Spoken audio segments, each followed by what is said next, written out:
Yeah, water main break that crews are hopefully getting to fix this morning. This happened in North Fargo this morning. We did have a crew go over and check it out. This is, of course, just a snapshot, but the video we were seeing earlier did show water still bubbling up from the street. We did not see a crew at that point working to fix it, but of course, this is an area that you are going to want to avoid if possible. It is 7th Street and 6th Avenue North. Of course, this is something we've been seeing as we've been dealing with extreme weather conditions throughout the month of February. But of course, once again this morning, breaking news, a water main break in North Fargo. And I believe we have more breaking news that we want to get to this morning. No, we don't have more breaking news that we want to get to this morning. So our next story that we'll be going to, we're having some technical difficulties here. And we're unsure. Lisa, where are we going? The governors of North Dakota and Minnesota are directing government agencies to fly the U.S. and state flags at half-staff in memory of the more than 500,000 Americans who have died from COVID-19. The orders go until sunset Friday and are in accordance with President Joe Biden's request. Individuals, businesses, and other organizations are also encouraged to join in lowering their flags. Meanwhile, President Joe Biden led a national moment of silence to remember the more than 500,000 Americans that were killed by the coronavirus. The worldwide coronavirus death toll is now approaching 2.5 million. Let's get a check now of our Tuesday morning weather. Lots to talk about as it is a first alert weather day. Let's check in with meteorologist Lisa Green. It's a pretty sunrise, though, behind you right now. Yeah, a nice start here as we're looking off to the east with that sunrise. You can see some clouds starting to push in a little bit here in Fargo, but a good start to the day. There is some frost out on the roads. I'll show you that in a moment. So keep that in mind. It may be a little slick this morning, but the system that we're talking about for this first alert weather day just now approaching our western counties here. So talking about travel today, this morning, watch out for that frost on the roads, but it's really as we head further into the morning and especially this afternoon where the weather's really going to have some impacts on your commute, especially for picking up the kids from school, from heading home for your evening drive tonight. So grab those snow boots. You're going to want them for later today in most parts of the valley at least. Here's a look at your road conditions map in North Dakota. Anywhere you see light blue means there's some frost out there. And you can see it covers a good portion of northeastern North Dakota. Also I-29 from Trail County all the way to the state line with South Dakota and some areas in southeastern parts of the state too. So again, watch out for some slick spots. We had some melting yesterday, some refreeze happening afterward overnight as our temperatures have dropped. And here's that system. Here it comes. It's moving in and we're going to see that approach at first those western counties and then roll eastward from there as we advance through the day. And there's more where that came from. There's a line stretching up all the way into parts of southern Canada, and this is all kind of just going to sweep its way through, and a narrow band of snow is going to set up. Temperatures right now are below freezing. It's 27 in Grand Forks and in Fargo, so again, little refreeze overnight in some areas. And starting out at the bus stop, watch out for some icy spots on those sidewalks for the kids. And then this afternoon, here comes the snow and temperatures that are going to be right around freezing or even above, and that's going to be critical because that means we're talking some rain or a mix. And then the snow that does come down will be wet, heavy, slushy kind of snow that may melt initially as well as it's falling here. So a couple of things to keep in mind for impacts. We're going to have some icy slick roads north and central valley, I would say, even for Fargo here. And then farther south from there, we're looking at that potential for rain that's going to create those challenges for your drive in the afternoon and evening. The snow will move on late.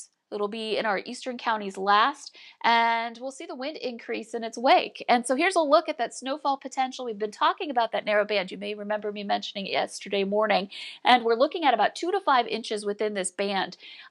There may be some places that see even more than that, where we see some heavier snow set up. So just keep that in mind. It's going to be very different depending on where you are, but some of us are going to have a messy drive coming up later today. Okay, lots to plan for as well. Thank you, Lisa. We have more breaking news for you this Tuesday morning. A report of an armed robbery in South Moorhead. And the Valley Today's Brian Sherrod. He joins us live this morning with the limited details that we know at this time. Good morning, Brian. And good morning, Jordan and Lisa. We're still on scene driving around trying to find exactly, honestly, where this is. We were driving up and down these apartment complexes. We were driving up and down the roadways. We were still over here looking to try to find it. It is a 2700 block of 40th Street South is what we were given. Again, the 2700 block of 40th Street South is where we are right now. Again, we are continuing to look. We're going to continue to make calls and find out what's all going on so we can give you more details up to what this robbery intends and just what's going on. Again, limited details like Jordan and Lisa just mentioned, but of course we're going to keep continuing to reach out, looking for an update, digging for an update that is, so we can go ahead and provide you with the latest for it. Jordan and Lisa, we're going to talk about you in the studio so I can go ahead and make those calls. Brian Sherrod reporting live on that breaking story. Thank you so much for the update.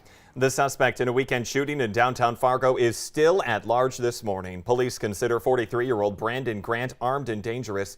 They say if you see him, don't approach him. Call 911 right away. He's no stranger to law enforcement. Grant was involved in an hours-long standoff near NDSU in September of 2019 and did just under a year in jail for that. Bartenders tell us Grant was banned a long time ago from the Bismarck Tavern in downtown Fargo, which is where 3 people were shot early Sunday morning. Now, that shooting was a hot topic at the Fargo City Commission meeting. Police say in the past 8 months, they've responded to the Bismarck more than 600 times, and that has one city commissioner concerned. What's going to happen now is if we do nothing, it's going to keep on happening. And I'm not saying that he can stop every crime that happens around his facility. I know that. But this, like I said, it's not happening in a vacuum. This is a repeated offense. This is something that happens again and again. And so there's something happening here that's more than just a bar being downtown. Other bars downtown don't have these things happening. Garrick sent out an email yesterday saying that the Bismarck and the Empire Taverns have been given unlimited chances and the owner should not have a liquor license. His motion to that end at last night's commission meeting was denied early in the discussions. Police in the Metro are also asking for help with a vandalism case in West Fargo.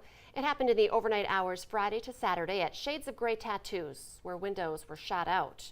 No one was in the building at the time of the shooting. Police are asking anyone who knows anything about the shooting to contact West Fargo Police. The owners of an RV business in Detroit Lake say a December fire and theft of a new fish house could wind up costing around $1 million. The fire was at Wald's RV Sales, and yesterday arson charges were filed against a 42-year-old man. Co-owner Amy Wald says while the business did take a hit, they are still operating. I just want everybody to know that we're still in business. We're not going away.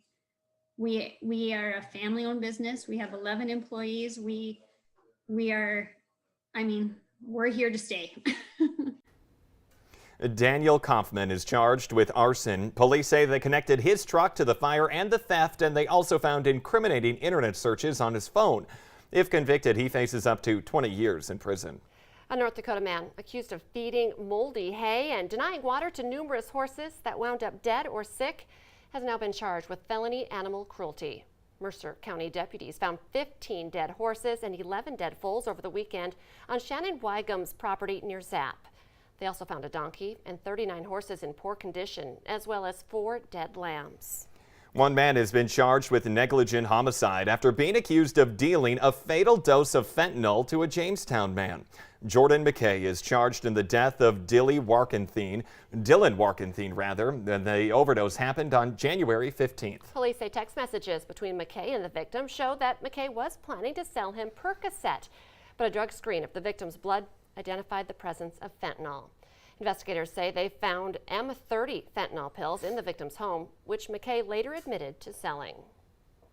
An Otter Tail County deputy is facing criminal charges in connection with a deadly crash during a high-speed chase. Deputy Kelly Backman was chasing a driver who had several felony warrants. The suspect, Cody Freitag, ran a stop sign and hit a car, killing both people inside.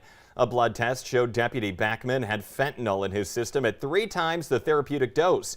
Backman has been charged with misconduct by a police officer along with DWI. A Grand Forks police canine is being credited with tracking down a shoplifter. It happened Saturday night at Shields. Police found the shoplifter's car and discovered 2 suspects ran away. One was caught, but the other one ran to a parking lot of a nearby apartment complex. Canine Shelby found that guy hiding under a vehicle about 2 blocks away. Let's get our answer now to our question of the morning on Facebook. This has happened to 48% of us during the winter. The answer is we've gotten our car stuck in the snow. I feel like that number should be higher. Much higher. Remember, you can play along every morning. Head to the Valley News Live Facebook page. The Today Show and CBS This Morning are just about to start. But remember, the Valley Today rolls on. Join us right now on the Fargo CW.